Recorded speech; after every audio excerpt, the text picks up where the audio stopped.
DHS rush a little boy away from his foster family to live with a relative across the country. And was that in his best interest? His foster mom says no.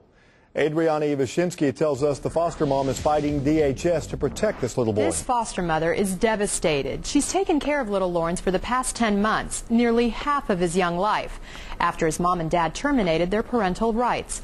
Then a few weeks ago, DHS notified her they would be moving Lawrence to Florida to live with a grandfather he's never even met.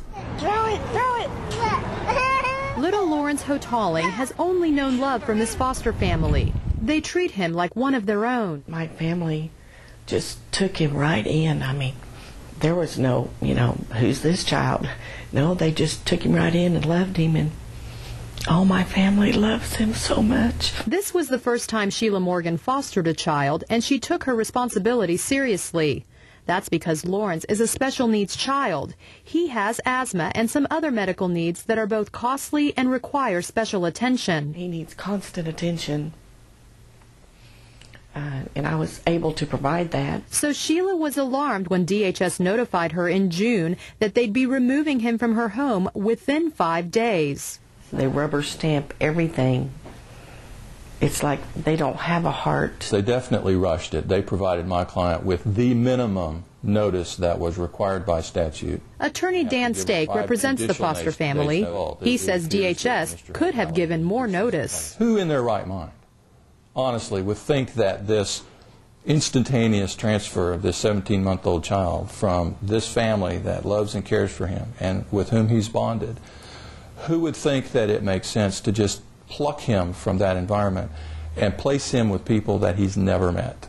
On the DHS website, it clearly shows the rights of foster parents. They include the right to be notified and the right to actively participate in their cases.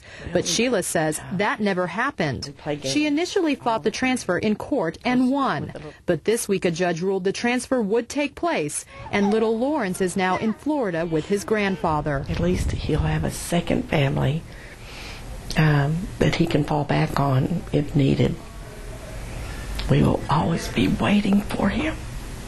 Now, we did place a call to DHS about their transfer policies and are still waiting for their official response. But it is their standard policy to do what is in the best interest of children.